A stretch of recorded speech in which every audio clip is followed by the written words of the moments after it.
ठीक है। सो हम लोग लिखेंगे सम डायमेंशन लेस फिजिकल क्वांटिटी। जैसे मैंने कहा एंगुलर डिस्प्लेसमेंट, या जिसे आप एंगल के नाम से जानते हैं वो, कोएफिशिएंट ऑफ फ्रिक्शन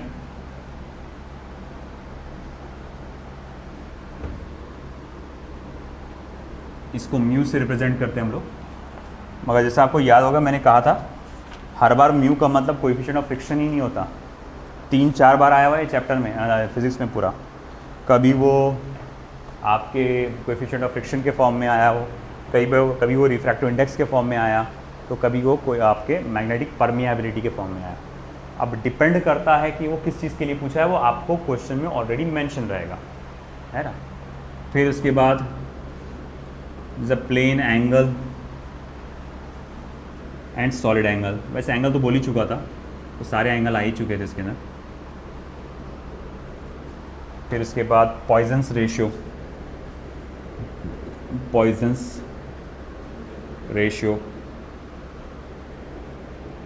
स्ट्रेन, किसी भी किस्म का स्ट्रेन हो, कोई भी, सारे के सारे स्ट्रेन जो है डायमेंशनलेस होते हैं। रिलेटिव डेंसिटी,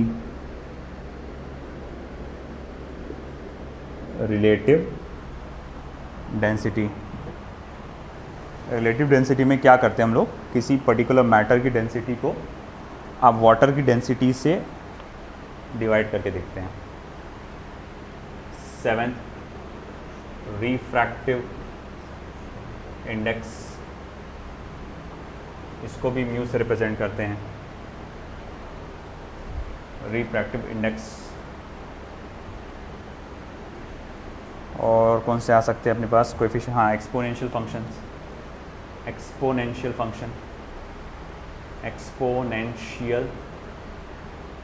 अब ये एक्सपोनेंशियल फंक्शन क्या होता है बेटा, देखो e रेज़ टू पावर कुछ x करके है, e raise to power x, तो ये जो x जो होगा ये डायमेंशनलेस होगा, डायमेंशनलेस। कभी कभार क्या होता है बेटा, e raise to power X Y करके होता है, यानी कि 2 वेरिएबल्स होते हैं, है ना। तो अब यहाँ पर x का खुद का डायमेंशन हो सकता है, x का खुद का डायमेंशन हो सकता है, y का भी खुद का डायमेंशन हो सकता है, मगर जब दोनों का मिलाकर एक साथ आप देखेंगे ना तो वो डायमेंशनलेस आएगा। जैसे एग्जांपल के तौर पे e raise to power minus omega T, e raise to power minus omega T. यहाँ ओमेगा का मतलब है एंगुलर फ्रीक्वेंसी और टी का मतलब होता है टाइम। अगर आपको याद हो एंगुलर फ्रीक्वेंसी का जो डायमेंशन होता है वो t-1 होता है, और टाइम का जो डायमेंशन होता है बेटा वो कितना होता है, t1। तो अकेला ओमेगा डायमेंशनलेस हुआ क्या, अकेला t डायमेंशनलेस है क्या, नहीं, ओमेगा t मिलाकर डायमेंशनलेस है। बोले कैसी बात कर रहे हैं आप, देखो तो ओमेगा मल्टीप्लाई बाय टी करके देखो, तो t-1 multiply by T raise to power +1, है ना। तो T raise to power -1 multiply by T raise to power +1 कितना हो जाएगा, टी रेज़ टू पावर 0, तो यानी कि 1, है ना। आया समझ में आपको, है कि नहीं। तो इस तरह से मैंने यहाँ पर देखा कि ये डायमेंशनलेस है, ओमेगा टी 1 आ गया मतलब क्या हो, डायमेंशनलेस, 0 आ गया ना टी का पावर, है ना, तो ये डायमेंशनलेस है। तो एक्सपोनेंशियल में जो भी कुछ होगा उसका पावर क्या रहेगा बेटा, डायमेंशन होगा, डायमेंशनलेस होगा, सॉरी। फिर उसके बाद ट्रिग्नोमेट्रिक फंक्शंस,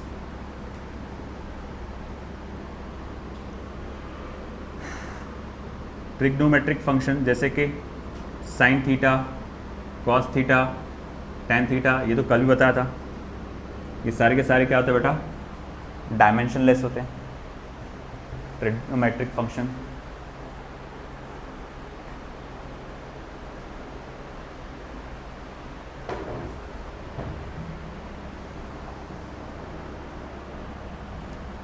एक आता है डाइलेक्ट्रिक कांस्टेंट। डाइलेक्ट्रिक कांस्टेंट, इसको कैपिटल के से रिप्रेजेंट किया जाता है। ये इलेक्ट्रोस्टैटिक चैप्टर में आपके सामने आएगा। इसी का दूसरा नाम है रिलेटिव परमिटिविटी। एप्सिलॉन आर से, ये ऐसा लिखना है, एप्सिलॉन आर या म्यू आर से इसको बेटा रिप्रेजेंट किया जाता है, रिलेटिव परमिटिविटी। और इन शॉर्ट आप कहेंगे ratio of same physical quantities. Ratio of same physical quantities, कोई भी सेम फिजिकल क्वांटिटीज का रेशियो है ना, यानी कि F1/F2 करके कहीं आ गया, फोर्स आ गया, और आपसे कहा गया कि ये कोई बताओ इसका डायमेंशन क्या आएगा, तो ये डायमेंशन लेस रहेगा। सेम फिजिकल क्वांटिटी का रेशियो अगर आ गया तो वो डायमेंशन रहेगा, डायमेंशन लेस रहेगा। ठीक है। अब जैसे इस साल आपको शायद मालूम हो कि इस साल नीट में क्वेश्चन पूछा गया था, which of the following two has the same dimension, इनमें से कौन से दो सेम डायमेंशन है। उसमें से एक ऑप्शन था strain and angle, strain and plane angle दिया था। तो जाहिर बात है स्ट्रेन और प्लेन एंगल दोनों का डायमेंशन कितना होता है, 0। दोनों के फंडामेंटल क्वांटिटीज़ का पावर क्या होता है, 0, m0 0 t0। जब मैं डायमेंशन 0 बोलता हूँ तो इसका मतलब ये वैल्यू 0 नहीं है, वो m का, l का, t का सबका पावर 0 है। समझ में आया ना ये? हाँ, वैल्यू तो 1 होती है इसकी।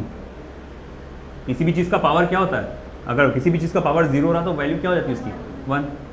तो m का पावर 0, l का पावर 0, t का वैल्यू 1 है, मगर डायमेंशन 0 मतलब इन सबके पावर क्या है बेटा, 0। आई बस हमें, चलो लिख लो ये 7 नाम।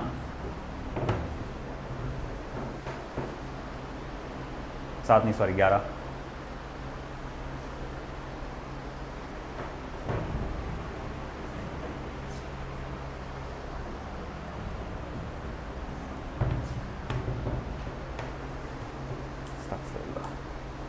ये एक ऐसा टॉपिक है, इस पर 101% 1 से 2 क्वेश्चन रहते हैं नीट के अंदर। यहाँ से चालू हो गया बेटा, अब नीट के क्वेश्चन तुम्हारा देखना।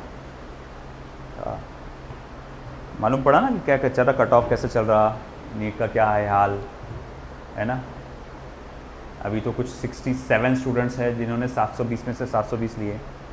वो बात की बात है कि उसमें थोड़ा कंट्रोवर्शियल चल रहा हो कि भैया ये उसमें कुछ तो गड़बड़ है करके, ऐसा हो ही नहीं सकता। इससे पहले 3 या 4 ही आते थे, डायरेक्ट 67, क्योंकि पेपर इतना भी इजी नहीं था इजी, बायो केमिस्ट्री भी इजी था, फिज़िक्स भी इजी था, बच्चे बोल रहे थे मॉडरेट वगैरह, फिज़िक्स भी इजी था। हाँ, सिर्फ इतना था कि मैंने आपसे पहले भी डिस्कस किया, फिज़िक्स में थोड़ा सा कंसेप्चुअल क्वेश्चन ज़्यादा पूछ लिया उन्होंने, है ना। जैसा आप अगर बोलेंगे जनरली पहले क्या था, फॉर्मूला है वैल्यू डालो सॉल्व करो, फॉर्मूला वैल्यू डालो सॉल्व करो, ईजी एक 1 स्टेप क्वेश्चन आते थे, वो क्वान्टिटीज़ उनकी ज़्यादा हुआ करती थी। इस बार कंसेप्चुअल क्वेश्चन की क्वान्टिटी थोड़ा ज़्यादा थी। अब कंसेप्चुअल क्वेश्चंस कैसे आते हैं समझ में, 2 तरीके से। क्लास में जब पढ़ाया जा रहा है और उसको एक एक बात पर आपको अगर ध्यान है, मैंने क्या क्या बोला था, है कि नहीं, तो वो कंसेप्चुअल क्वेश्चंस में आ जाता। या फिर आप रीडिंग करते हो अच्छे से, एनसीईआरटी में बोला था एनसीईआरटी लेकर रखो और एनसीईआरटी में रीडिंग करो एक चीज़ की पॉइंट, हाँ ये ऐसा ये ऐसा ये ऐसा ये कहना चाह रहा है, वो कहना चाह रहा है। तो अगर ये चीज़ आप कर रहे हैं और खुद की नोट्स बना रहे कि ये देखो ये लाइन ये बताना चाह रही है, ये लाइन वो बताना चाह रही है, तो यहाँ से आपके कंसेप्ट क्लियर होते जाते हैं। और एक बात याद रखना, एक बार पढ़ने में कंसेप्ट क्लियर नहीं होते। तुम सोचो एक ही बार पूरे सारे कंसेप्ट क्लियर हो जाए, नहीं, बार बार बार बार बार बार पढ़ते जाओ पढ़ते जाओ पढ़ते जाओ पढ़ते जाओ, तब जाके कंसेप्ट क्लियर होते हैं। ठीक है ना। तो कंसेप्चुअल क्वेश्चंस बहुत पूछ लिया था उसने, थोड़े से ज़्यादा, तो वहाँ बच्चे लटक गए थे। फिर भी बहुत ज़्यादा स्कोर आया और नॉर्दर्न रीजन में ज़्यादा रहा। नॉर्दर्न रीजन मतलब हरियाणा, राजस्थान, उस साइड में, दिल्ली साइड में, उत्तर प्रदेश के साइड में, वहाँ बहुत ज़्यादा ड्रास्टिक रिजल्ट में चेंज आया। महाराष्ट्र में ओवरऑल तकरीबन जो पहला था उससे थोड़ा ऊपर आया रिज़ल्ट, जो एकदम खतरनाक लेवल का जो बम हुआ वैसा नहीं था। जैसे हरियाणा से मालूम पड़ा होगा, हरियाणा में ऐसे बोलते कोई एक ही कोचिंग के पढ़ने वाले, एक ही सेंटर वाले, है ना, बच्चे, और उन्होंने नाम वाम भी सब एक जैसे डाल के रखे थे। एक जैसा मतलब क्या होता है, रूल ये होता है कि आप पहले सरनेम डालते हैं, बाद में नाम डालते हैं। वाहिद वो लोग उन्होंने ऐसे किए थे, पहले अपना नाम डाले थे, बाद में सरनेम डाले थे, है ना। सबकी एक ऐसी चीज़ है, ऐसे 9 या 10 ऐसे कुछ बच्चे थे जो 720 में से 720 उन्होंने लिए। तो इतना बड़ा सवालों के घेरे में आ गया, ये 9 के 9 बच्चे, सब इतनी सारी सिमिलरिटीज़, और इनको आउट ऑफ मिला।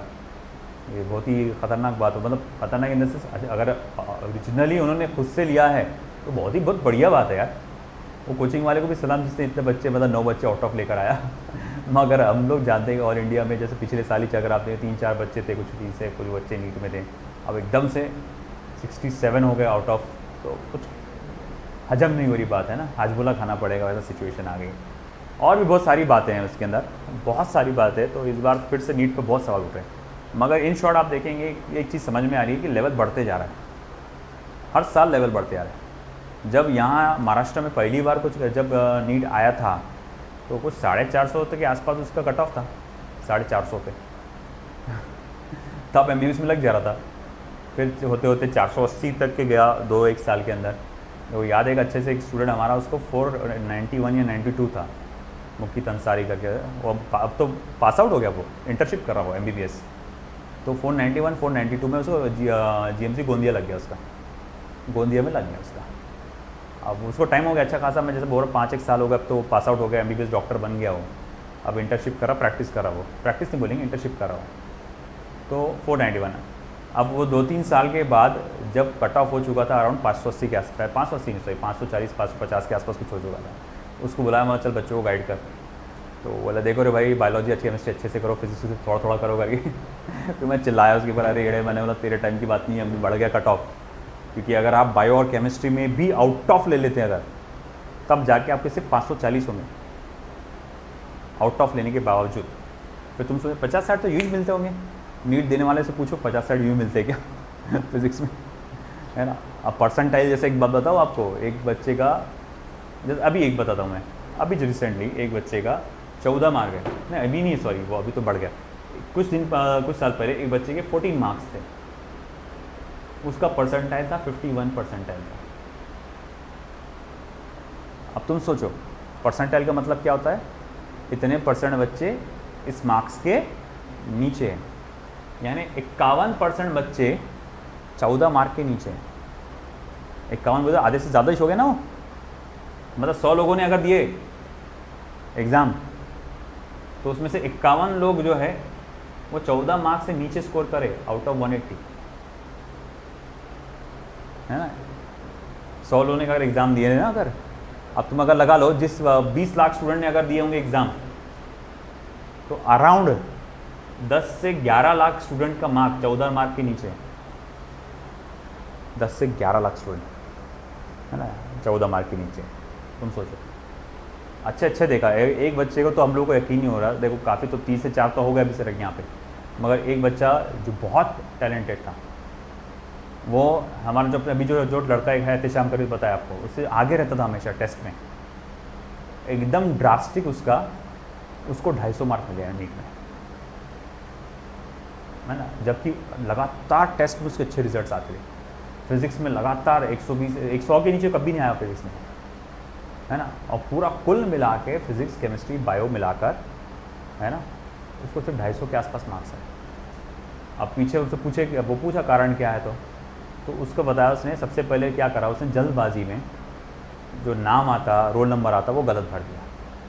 अब रोल नंबर गलत भर दिया उसने, अब वो OMR शीट रहती, थोड़ा सा एक डॉट भी दे दिया तुमने अगर तो गड़बड़ हो जाता, है ना। अब उसने क्या किया कि OMR शीट में उसने क्या करा, थोड़ा सा गलत भर दिया रोल नंबर, आधा पौन घंटा उसका उसी पीछे ख़राब हो गया।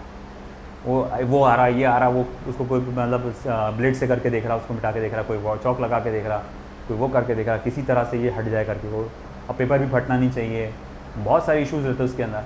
उससे आधे से पौन घंटा उसका उसने वेस्ट किया।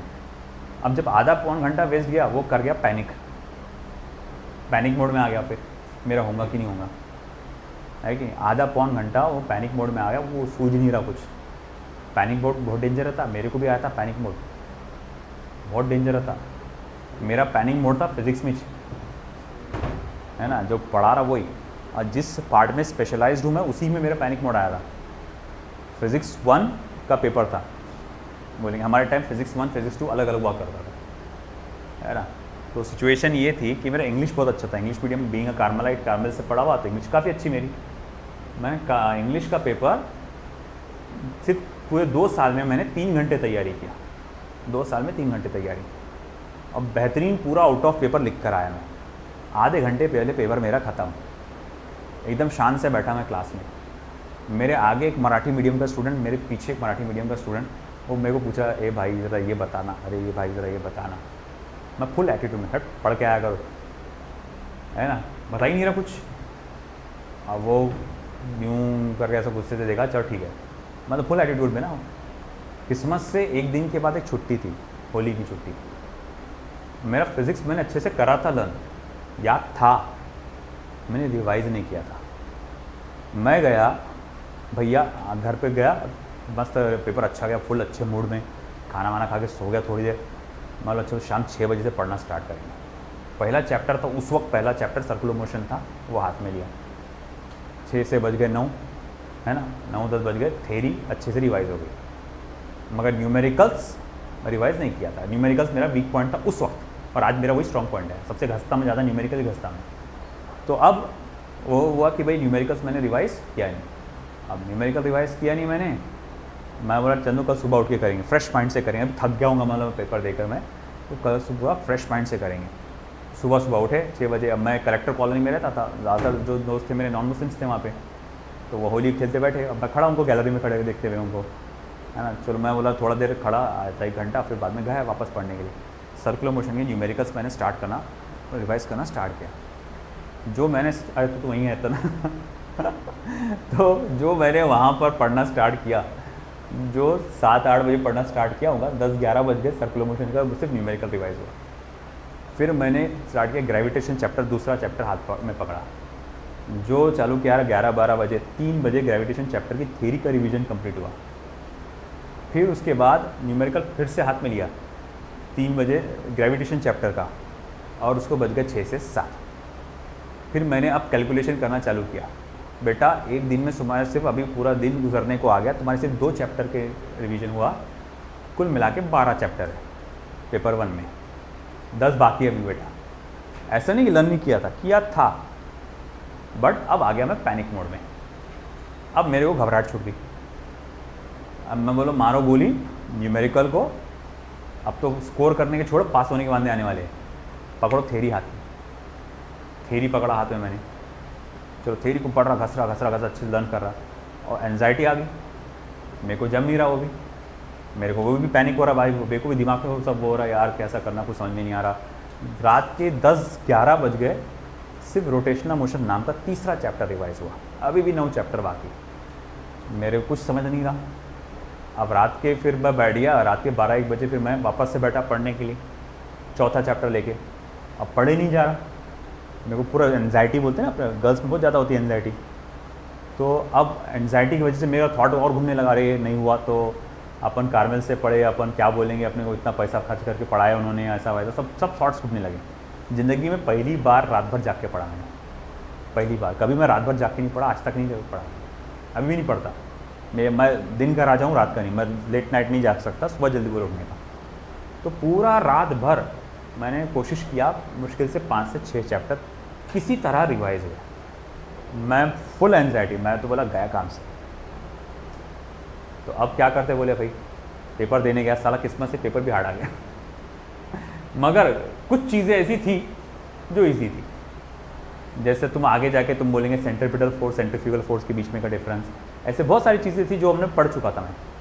मगर बोलूँ एंजाइटी इतना हावी, जो बेसिक सी चीज़ तुम अगर इससे कुछ थोड़ी दिन पहले मेरे को नींद में से उठा के पूछते, मैं पट बोलता, मुझे वो चीज़ याद नहीं आ रही, मामूली सी चीज़ याद नहीं आ रही, हाथ काँप रहे, मतलब क्या होगा कैसा हो, कुछ नहीं। मुश्किल से 8 से 10 का लिख के आया था मार्क का, मुश्किल से 8 से 10 मार्क का लिख के आया था मैं, मुश्किल से। मैंने बोला रे भाई गया, अब मेरे को कुछ समझ में नहीं आ रहा। अब मेरा एक दोस्त था मिथुन पनिक्कर, तो वो मिथुन तो वो मेरे को लाना ले जाना करता था साथ में सेंटर में, दोनों का सेंटर सेम था। अब वो स्कूटी चला रहा, अब मैं क्या कर रहा, स्कूटी पे बैठ के यूँ स्कूटी को जर्क दे रहा पीछे पीछे जानबूझ के, और चिढ़ रहा, भाई क्या कर रहा रे, सीधा बैठना। मैं जानबूझ के जर्क दे रहा उसको, क्यों मालूम क्या, मैं ये चाह रहा था कि स्कूटी गिर जाए, स्लिप हो जाए, एक्सीडेंट हो जाए, ताकि मेरा हाथ पैर टूट जाए और मेरे को बहाना मिल जाए कि भाई ये हाथ पैर टूटने की वजह से मेरी पढ़ाई नहीं हो पाई, इस वजह से मैं फेल हो गया, ऐसा कर बहाना ढूंढने के लिए करा। साला किस्मत इतनी ख़राब, वो एक्सीडेंट होने भी नहीं दे रहा था, है ना। चलो किसी का फिर जो रो रहा घर पे जाके ऐसा वैसा, मेरा पेपर बहुत ख़राब गया, मम्मी का ऐसा बहुत बोला। अब मैं बोला तू क्यों ध्यान नहीं दिया, बोले तेरे को बोली इतने, बोले रिवीजन कर, तूने किया नहीं, बोले अब क्या रो रहा, बोले जो है आगे का पेपर देख। अब आगे का पेपर उस वक्त मेरा वीक था, पेपर सेकंड। अब पेपर सेकंड वीक था। अब भाई मेरे को मतलब रात भर जागने की वजह से, वो करने से मेरे को तो बुखार जैसा फील होने लगा। अब भाई समझ में आ गया भैया अपना फिर से डब्बा खोल हुआ। फिर मैं एक अपने परम मित्र निसार के पास गया, उसने मेरे को बताया कि भैया देख तेरे पास एक ही ऑप्शन बचा। बोले क्या करना पड़ता, बोले क्या चीटिंग। फिर उसने मेरे को ट्रेनिंग दिया 1-2 घंटे की। उसने सारे नोट्स जो थे हमारे, उसकी इंट्रोडक्शन मार के लाना है ना, उसके कुछ 11 चैप्टर थे उसके, तो 5 चैप्टर राइट लेग में, 6 चैप्टर लेफ्ट लेग में, रबर बैंड में लगा के रोल करके ऐसा वैसा सब करके उसने रेडी करके रखा। ज़िंदगी में पहली बार चीटिंग करने जा रहा था मैं, है ना, उससे पहले कभी किया नहीं, थोड़ा बहुत देख लिएगा ठीक था, चिट्स ले जाके करना हिम्मत नहीं थी। अब क्या करना भाई, कुछ समझ में नहीं आ रहा। अब दूसरे दिन जब पेपर लिखने में, मतलब पहले अपन को जितना आता उतना कर लो, 2 घंटे का पेपर था वो, जितना पहले आता अपन उतना कर लो। तो बोला ठीक है कर लेते अपन। तो आधा 1 घंटा मैंने उस पर अपने खुद से लिखने में टाइम पास किया, कुछ ज़्यादा कुछ जमा नहीं हुआ फिर भी। अब मैं लिख रहा और लिखते लिखते खुद को कोस रहा, नालायक देख तू चीटिंग कर रहा, देख बच्चे कितनी ईमानदारी से लिख रहे करके, और तू अकेला चीटिंग करने बैठा यहाँ पे। तो फिर बाद में क्या हुआ कि चलो वहाँ पर से चेकिंग करने वाले आ गए, और जो चेक कर रहे एक एक के पास से निकल रहा कुछ। साला मैं तो इतनी चिट लेके बैठा था, लोग कैसे ला लेते पता नहीं। वो 21 बुक आती गाइड, ये बड़ी बड़ी गाइड, वो लेकर, अरे बाप मैंने साला कहाँ छुपा के लाया था इसने, वो लेके बैठा कोई, ये नहीं कर रहे, ये नोट्स नहीं कर रहे, बड़े बड़े नोट्स नहीं करी। और एक तो गधा इतना मैं बोलूँगा, कैलकुलेटर लेकर आया उसने, तो छोटा कैलकुलेटर ला लेना ना, वो दुकानों में बड़ा कैलकुलेटर आता ना, वो लेकर आया वो। मतलब कैसे रह रहे तो मैंने वो लाया भी तो इतना बड़ा कैलकुलेटर, छोटा सा ला लेता काफ़ी था का, वो लेकर आया। फिर जो नहीं कर रहा एक एक करके नहीं कर रहा, उसके पास एक के पास एक, ये नहीं कर रहा, मेरे पास तक के आया। मैं फुल कॉन्फिडेंस से लिख रहा, बार बार वही क्वेश्चन में लिख रहा, वही आंसर में लिख रहा, ऐसा बता रहा कि मैं लिखने में बिजी हूँ, मेरे को डिस्टर्ब मत करो करके। तो वो बेचारा आया, बस घुटने तक चेक किया, है ना, चला गया। किस्मत से मेरे बाजू में खिड़की थी, मैं निकाल के फेंक सकता था। दूसरा शख्स आया जो दूसरी लाइन में कर रहा था, चेकिंग पूरा नीचे तक कर रहा था, वो वापस मेरी लाइन में आ गया, पूरा नीचे तक चेक करा। अरे मैंने बोला यार आप किस्मत खराब, मैं बस ऐसा निकाल के फेंकने में, है ना, वो सामने की एक बेंच छोड़ के आ गए, उसको सामने वाले आवाज़ दिया, हो गया, बोला आ जा। मालो पाजी गए, मतलब चलो आखिरी के आधे घंटे में चीटिंग करेंगे, है ना। अब हम अपने कॉन्फिडेंस भी नहीं, चीटिंग करने का एक्सपीरियंस भी नहीं, मुश्किल से एक चिट्ठी निकाला, यूँ करके, यूँ करके देख के, फिर यूँ करके, है ना, जा इतना सब करके से 4 मार्क का एक क्वेश्चन, वो भी पूरा नहीं लिख पाया मैं बोला भैया अब तो गए, तुम डूब गए। अब मेरा जबकि फिजिक्स स्ट्रॉन्ग था उस टाइम, केमिस्ट्री तो कुछ भी हाल नहीं था, बायो भी तो ठीक था, चलो केमिस्ट्री तो बिल्कुल बेकार था। अब ऐसा था कि भाई अब मेरे को समझ में आ गया बेटा फेल होने वाले। अब जैसे ही मेरे माइंड में बढ़ गया फेल होने वाले, तो माइंड से थोड़ा सा लोड भी कम हो गया। बोले कैसा, अब तू केमिस्ट्री बायो जैसा देता है दे, ऐसे भी तो फेल होने वाला है, एक सब्जेक्ट में हो कि 2 सब्जेक्ट में फेल तो फेल होता। अब मैं उसको ऐसे ही दे रहा, बस हल्का सा रिविजन कर ले रहा, पेपर दे रहा। अब किस्मत से क्या साले, वो अब एंजाइटी लेवल पहले से कम हो गया, जो चैप्टर्स की तैयारी कम थी वो अब आसानी से याद आ रहा मेरे को, हाँ ये ऐसा था, ये ऐसा था, ये ऐसा था, ये ऐसा था, वो लिख जा रहा। जो मतलब जो सब्जेक्ट स्ट्रॉन्ग था, सिर्फ एंजाइटी में मैंने इसको गंवा दिया, है ना। वो अल्टीमेट जब वो फ़ोन आया, जब मैं बोला कि भैया मेरे कज़िन का फ़ोन आया कि चल तू पास हो गया करके, है ना, मैं बार बार बोला पक्का देखो, एक बार देखो, अच्छे से देखो, फिजिक्स के मार्क्स देखो। बोले तो बोले हाँ, बोले फिजिक्स के मार्क्स ठीक ठाक ही थे, बोले कम है, बोले मैं ठीक ठाक है। बोले क्या मतलब 48 मार्क्स है, मतलब अलहमदुलिल्लाह। वो बोला, मैंने बोला अल्हम्दुलिल्लाह। बोले 48 मार्क्स मिल गए। बोले क्यों, मतलब भाई क्यों, मेरे को पास होने की बांधे थे। मैं बोला ये पास भी नहीं होता, मैंने बोला इसमें, वो मिल गए 48 मार्क्स। आज तक समझ में नहीं आता उसने दिए कैसे, मैं पूरा कैलकुलेट कर रहा था, पूरा कैलकुलेट करा, प्रैक्टिकल सब मिलाकर भी मैं 28-29 मार्क्स भर रहे थे। बहुत हो गया, वो ग्रेस मार्क दे भी दिया तो 35 मार्क दे देगा, मतलब 48 कहाँ से हो गए साला ये, है ना। मेरे को आज तक समझ में नहीं है। हाँ, मगर उस बात से मैंने बाद में अपने आप से भी वादा किया, अल्लाह से वादा किया, आज से चीटिंग नहीं करूँगा। फिर उसके बाद से मैं कोई चीटिंग वीटिंग किया नहीं, और स्मूथली मेरा चलता रहा, कोई मुझे प्रॉब्लम हुआ नहीं। आखिरी में भी जब हमारा बोर्ड ग्रेजुएशन में भी जब हम लोग लिखते थे, आखिरी 15 मिनट में ढीला हो जाता था एनवायरनमेंट, मतलब इतना स्ट्रिक्ट नहीं करते थे वो, फिर धड़ल्ले से चलता था, ये बता ये बता ये बता। मेरा क्या होता था, मेरा ख़त्म हो गया, मैं हुआ पेपर देखा, दिया, सबमिट करा, मैं बाहर निकल गया। तो मेरे दोस्त बोलते थे अरे तू इतनी जल्दी क्यों नहीं कर रहा, थोड़ी देर रुक जाया कर, आखिरी में ढीला हो जाता। मार्क्स बढ़ जाते हैं अपने, मगर फिर बाद में उसके वास्ते मैंने वादा किया नहीं भाई मैं चीटिंग नहीं करूँगा, आइंदा से जो करूँगा अपनी बेसिस पे करूँगा, है ना। अब ये चीज़ को अभी तक के कैरी किया मैंने। तो एक बात इसमें समझ में आने वाली बात क्या है, अगर एंजाइटी ज़्यादा हो, आती हुई चीज़ भी नहीं आती, तुम परफेक्ट हो ना उस चीज़ में, वो नहीं आती तुमको, अगर एंजाइटी तुमको ज़्यादा हो। तो खास तौर से इस बात का ध्यान रखना भाई, एंजाइटी तुमको ले डूब सकता, तुम भले ही परफेक्ट हो, तुम है ना फिजिक्स में लगातार 180 में से 180 लेते आ रहे हो टेस्ट में, तुमको एक्चुअल नीट एग्जाम में तुम एंजाइटी में आ गए, अच्छा खासा उसमें ढेर हो जाता। बड़े बड़े स्टूडेंट्स देखा मैंने जो बहुत अच्छे थे, काबिल थे एकदम, सिर्फ एंजाइटी के चक्कर में आटा गए। ध्यान रखना इस बात को बेटा। चलो आगे बढ़ते हैं फिर अपन।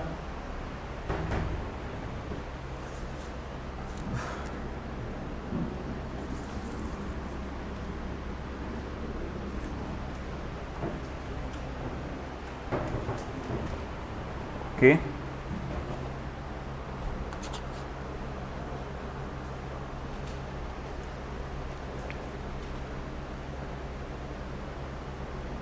application of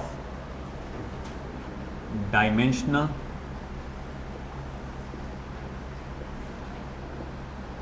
analysis, the application of dimensional analysis, dimension के क्या क्या एप्लीकेशन है, वो कहाँ कहाँ यूज़ कर सकते हैं। तो जैसा सबसे पहले to obtain SI unit of given physical quantities, to obtain SI unit of given physical quantities. Number 2, checking the dimensional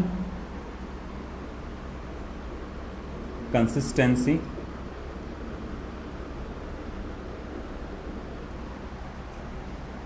of equation.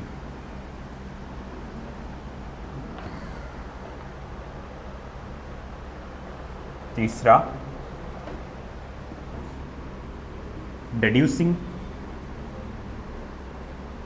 relation between given physical quantities. चौथा, obtaining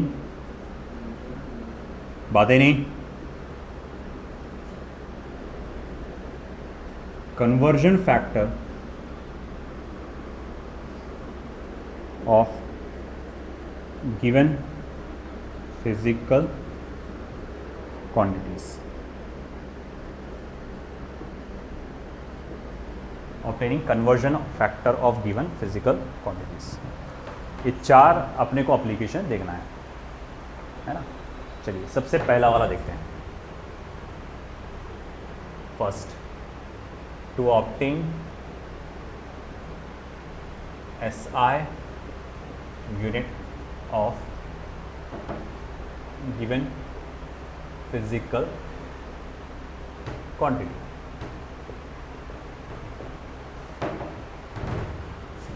बहुत आसान सा है, एग्जाम्पल देखो इसका। जैसे कि फॉर एग्जाम्पल मैं कहूँगा एक बेसिक सा SI यूनिट लेता हूँ, फोर्स। मैं आपसे पूछूंगा कि भैया फोर्स का यूनिट क्या होता है SI यूनिट, आप फट से कर देंगे न्यूटन, मगर मैं बोलूँगा किलोग्राम, मीटर और सेकंड में बताऊँ तो वहाँ गड़बड़ हो जाएंगी आपको। एनर्जी, वर्क, इन सब का SI यूनिट क्या है, जूल। मैं बोलूँगा नहीं मुझे किलोग्राम, मीटर और सेकंड में चाहिए, फंडामेंटल क्वांटिटीज़ के फॉर्म में चाहिए, फंडामेंटल यूनिट्स के फॉर्म में चाहिए, तो कैसा करेंगे, तो वहाँ गड़बड़ हो जाती है। तो अगर आपको उन फिजिकल क्वांटिटीज़ का डायमेंशन मालूम है, फिजिकल क्वांटिटीज़ का डायमेंशन याद है, तो आप इजीली कर सकते हैं। बोले कैसे, जैसा कि obtain SI unit of force in terms of fundamental unit.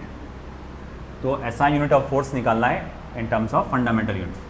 अब बोलिए ये कैसा करेंगे, तो देखो सॉल्यूशन। सबसे पहले तो मैं बोलूँगा फोर्स का डायमेंशन क्या होता है, बोले यार वो m1 L1 T-2 होता। यहाँ कैपिटल M सिंबल क्या रिप्रेजेंट करता? मास, L लेंथ, T टाइम। तो मैं बोलूँगा अच्छा ठीक है, तो इसका यूनिट क्या आएगा फिर? SI यूनिट मास का किलोग्राम, उसका पावर 1, लेंथ का मीटर, उसका पावर 1, टाइम का सेकंड, उसका पावर -2, यानी जिसको मैं क्या लिख सकता? किलोग्राम मीटर पर सेकंड स्क्वायर। आया समझ में? तो किस तरह से हम लोग ने निकाले इसका डायमेंशन।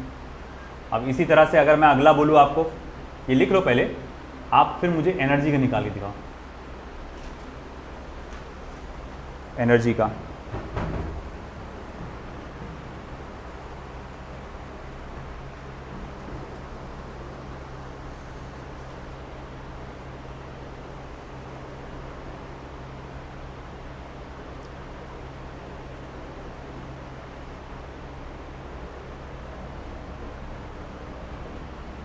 बोलो। वेरी गुड बेटा, पर सेकेंड स्क्वायर है ना। अब अगर अपन फोर्स की जगह एनर्जी की बात करते तो एनर्जी का डायमेंशन क्या आएगा? तो बोले देखो एम एनर्जी का डायमेंशन में क्या आता है? E equals to m1 L2 T-2 आता है ना। तो मास का किलोग्राम पावर 1, लेंथ का मीटर पावर 2, सेकंड टाइम का सेकंड पावर -2, जो कि किलोग्राम मीटर स्क्वायर पर सेकंड स्क्वायर आ जाएगा। ठीक है। वैसे ही अगर मैं कहूँ कि ठीक है मुझे पता लगाओ यूनिवर्सल ग्रेविटेशनल कांस्टेंट का, यूनिवर्सल ग्रेविटेशनल कांस्टेंट, पूरा क्वेश्चन लिखो पहले फिर से, या फिर कम से कम नीचे यूनिवर्सल ग्रेविटेशनल कांस्टेंट ऐसे नाम डाल डाल के चालू करो।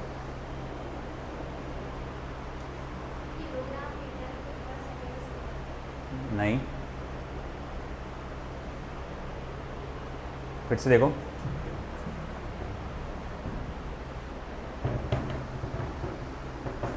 फिर से देखो, डायमेंशन क्या है?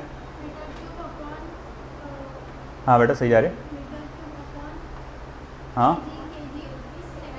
Very good, metre cube upon kilogram per second square. अब यूनिवर्सल ग्रेविटेशनल कांस्टेंट का अगर मैं डायमेंशन देखूंगा तो वो क्या आता है बेटा? m-1 L3 T-2। अब इसका अगर ऐसा यूनिट निकाला मैंने तो मास का किलोग्राम, उसका पावर -1, लेंथ का मीटर, उसका पावर 3, टाइम का सेकंड, उसका पावर -2। तो मीटर क्यूब, ये दोनों नीचे चले जाएंगे, पर किलोग्राम पर सेकंड्स का स्क्वायर, पर बोलते इसको, मीटर क्यूब पर किलोग्राम पर सेकंड स्क्वायर। चलिए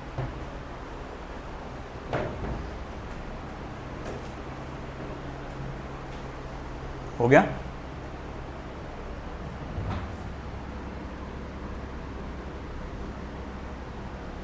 तो ये बहुत आसान से था। अब सेकंड एप्लीकेशन देखेंगे हम लोग। टाइम क्या हो पहले वो देख लेता हूँ मैं, कहीं ज़्यादा टाइम, ओके टाइम लगेगा उसको फिर। ठीक है बेटा, एक काम करेंगे, सेकंड एप्लीकेशन अपन कल देख लेंगे क्योंकि आज टाइम ज़्यादा हो गया, थोड़ा बातों में भी टाइम निकल गया है ना, क्योंकि सेकंड एप्लीकेशन बड़ा है, थोड़ा काफ़ी थेरी वेरी दिखा के लिखाना पड़ेगा हमको तुमको, तो कल कंटिन्यू करते हैं। ठीक है।